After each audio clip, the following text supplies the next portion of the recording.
하루의 생활을 다음과 같이 시작하면 좋을 것이다. 즉 눈을 떴을 때 오늘 단 한 사람에게라도 좋으니 그가 기뻐할 만한 무슨 일을 할 수 없을까 생각하라. 오늘 가장 좋게 웃는 자는 역시 최후에도 웃을 것이다. 인간만이 이 세상에서 깊이 괴로워한다. 그러므로 인간은 웃음을 발명하지 않을 수 없었다. 가장 불행하고 가장 우울한 동물이 당연히 가장 쾌활한 동물인 것이다. 괴물과 싸우는 사람은 그 싸움 속에서 스스로도 괴물이 되지 않도록 조심해야 한다. 우리가 괴물의 심연을 오랫동안 들여다본다면 그 심연 또한 우리를 들여다보게 될 것이다. 간단히 말해서 음악이 없는 삶은 잘못된 삶이며 피곤한 삶이며 유배당한 삶이기도 하다. 만일 음악이라는 여신이 소리 대신 말로 하였다면 사람들은 귀를 막았을 것이다. 차라리 고난 속에 인생의 기쁨이 있다. 풍파 없는 항해, 얼마나 단조로운가. 고난이 심할수록 내 가슴은 뛴다. 창조는 괴로움의 구원인 동시에 삶의 위로인 것이다. 그러나 창조하기 위해서는 그 자신의 괴로움이 따르면서 많은 변화가 요구되는 것이다. 등산의 기쁨은 정상에 올랐을 때 가장 크다. 그러나 나의 최상의 기쁨은 험악한 산을 기어 올라가는 순간에 있다. 길이 험하면 험할수록 가슴이 뛴다. 인생에 있어서 모든 고난이 자취를 감췄을 때를 생각해보라. 그 이상 삭막한 것이 없으리라. 삶이 있는 곳에 의지가 있다. 그러나 그 의지는 삶의 의지가 아니라 생존하려는 의지이다. 사람은 자기가 한 약속을 지킬 만한 좋은 기억력을 가져야 한다. 사람은 잠자코 있어서는 안 될 경우에만 말해야 한다. 그리고 자기가 극복해온 일들만을 말해야 한다. 다른 것은 모두 쓸데없는 것에 지나지 않는다. 어느 정도 깊이 괴로워하느냐 하는 것이 거의 인간의 위치를 결정한다. 언젠가 날기를 배우려는 사람은 우선 서고 걷고 달리고 오르고 춤추는 것을 배워야 한다. 사람은 곧 바로 날 수는 없다. 위대한 인간이란 역경을 극복할 줄 아는 동시에 그 역경을 사랑할 줄 아는 사람이다. 위대한 것은 방향을 결정하는 것이다. 위대함은 과연 어디서 오는가? 어떤 사람이 위대한가? 사람들이 어째서 그를 위대하다고 하는가? 무엇이 그를 위대하게 보이게 하는가? 그것은 자기 자신에 대한 성실함을 그가 일생 동안 변함없이 보여주었기 때문이다. 그것이 그를 위대하게 만들었으며 위대하게 보이게 하는 것이다. 인생에 있어서 모든 고난이 자취를 감추었던 때를 상상해보라. 참으로 을신연스럽기 짝이 없지 않은가? 심지어 우리들 중에서 가장 용기 있는 사람조차도 자신이 정말로 알고 있는 용기가 뭔지 알지 못한다. 아무것도 버릴 수 없는 자는 아무것도 느낄 수 없다. 알맞은 정도라면 소유는 인간을 자유롭게 한다. 도를 넘어서면 소유가 주인이 되고 소유하는 자가 노예가 된다. 용기는 사람을 죽이지 않고 더욱 강하게 만든다. 우리 중 가장 용기 있는 사람마저도 자신이 아는 것을 행동에 옮기는 용기는 거의 가지고 있지 못하다. 결혼, 그것은 하나를 만들려고 하는 두 사람의 의지다.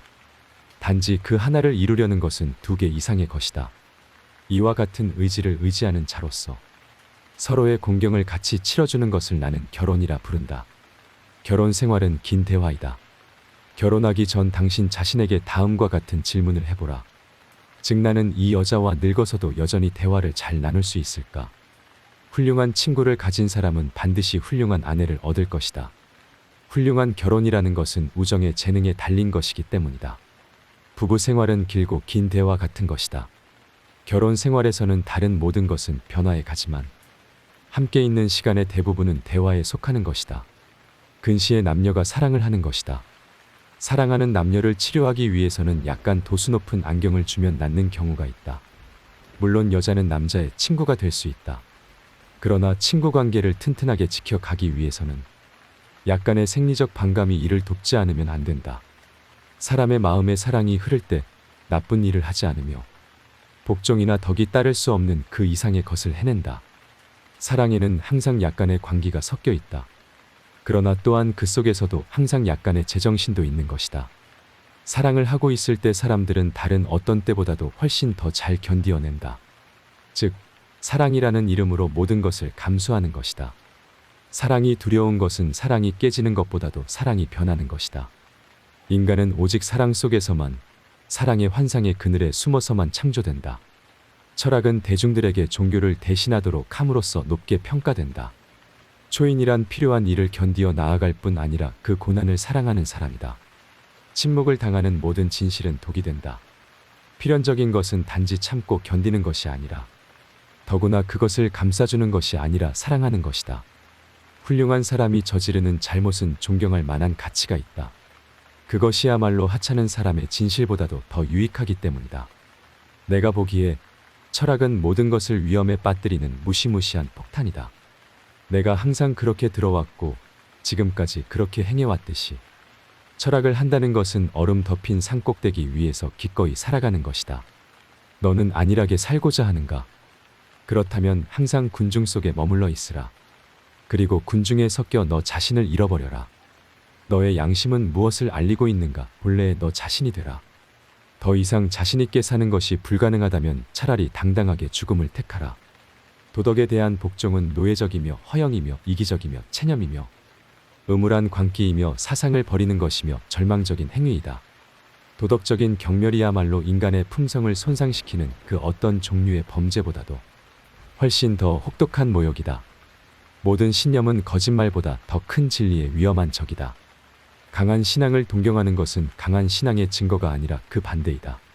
사람이 강한 신앙을 지닌다면 그 사람은 회의론의 사치에 빠질 수 있다. 개성을 가진 인간은 언제나 되풀이되는 전형적인 체험을 갖는다. 겉모습이란 진실인 척하는 것이다. 사람의 가치는 타인과의 관계로서만 측정될 수 있다. 선에도 강하고 악에도 강한 것이 가장 강력한 힘이다. 세상에는 우리의 침울한 두 눈으로 발견할 수 있는 이상의 행복이 있는 법이다. 곤충은 결코 나쁜 마음이 있어서가 아니라 단지 살아야 한다는 본능 때문에 사람의 살을 찌르는 것이다. 그것은 평론가도 마찬가지다. 평론가가 필요로 하는 것은 우리들의 살 속에 있는 피이고 따라서 그들에게 우리의 괴로움 따위는 아무 문제도 되지 않는 것이다.